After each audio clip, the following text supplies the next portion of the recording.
Hello everyone, today we will start with the new topic name place mix. Now let's continue with our topic place mix. कल हमने पढ़ा था कि product mix क्या होता है. आज हमने पढ़ना है प्लेस मिक्स क्या होता है.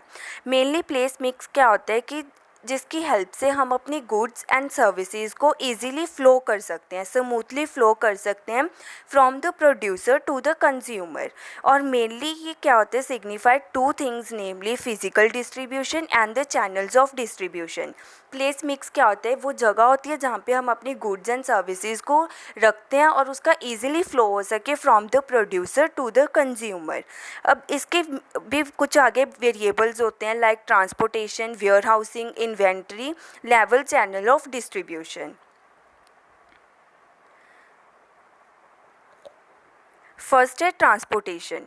ट्रांसपोर्टेशन क्या होता है कि ट्रांसपोर्टेशन की सिलेक्शन इतनी ज़्यादा एफिशिएंट होनी चाहिए, इकोनॉमिकल होनी चाहिए और रैपिडली होनी चाहिए ताकि हमारे जो प्रोडक्ट्स हैं वो इजीली प्रोड्यूसर से कंज्यूमर तक पहुंच सके. अब हम कौन से वे से अपने प्रोडक्ट्स को भेज सकते हैं, लाइक जैसे रोड्स हो गई, motor trucks, inland waterways, pipeline, air और railway express and post parcel.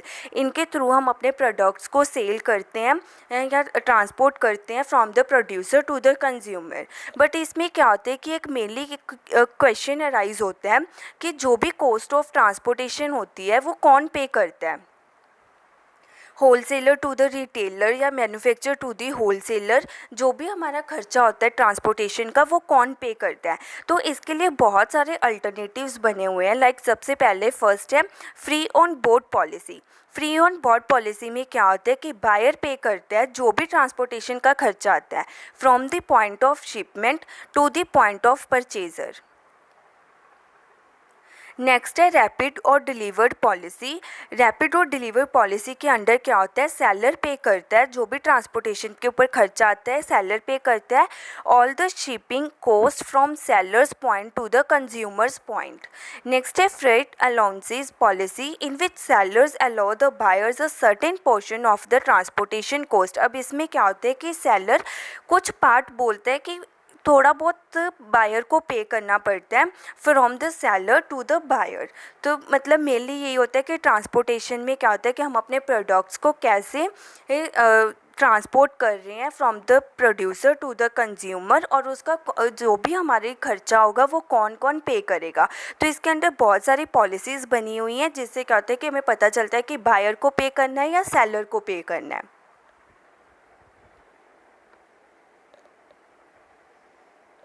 Next है वेयर हाउसिंग. वेयर हाउसिंग क्या होता है कि जहाँ पे हम अपने प्रोडक्ट्स को स्टोर करके रख सकते हैं.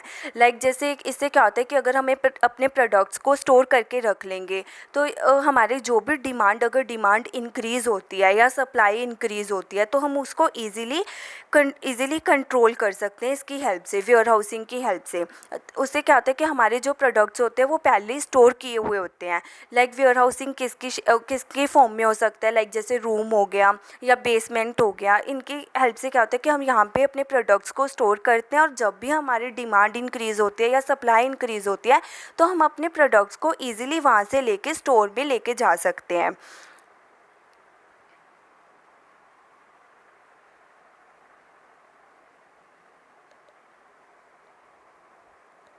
नेक्स्ट है inventory levels and diversification. Inventory level क्या होता है, स्टॉक, कि हमारा कितना स्टॉक होना चाहिए. हमें एटलीस्ट उतनी इन्वेंट्री को मेंटेन करके रखना चाहिए जिससे हमारी डिमांड क्या हो सके, मीट हो सके इजीली. हमारी जो डिमांड है, जितनी उस प्रोडक्ट की डिमांड चल रही है वो तो पूरी हो, उतना स्टॉक हमारे पास होना चाहिए.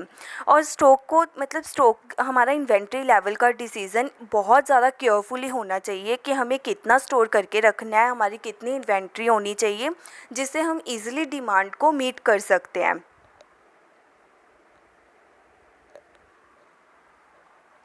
Inventory decisions are taken in light of various factors such as mode of transportation, location of warehouse, communication facilities available.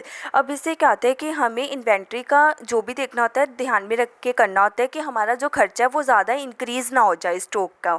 Like हमें देखना होता है कि ट्रांसपोर्टेशन पे उस पर कितने चार्जेस आ रहे हैं, ठीक है, या फिर लोकेशन कहाँ पे है वेयर हाउसिंग की, और कम्युनिकेशन फैसिलिटीज़ कैसी हैं.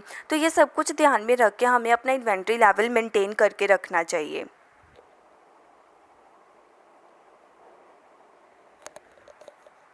नेक्स्ट एंड लास्ट वेरिएबल है चैनल्स ऑफ डिस्ट्रीब्यूशन। अब हम कौन कौन से चैनल से अपने प्रोडक्ट को डिस्ट्रीब्यूट कर सकते हैं।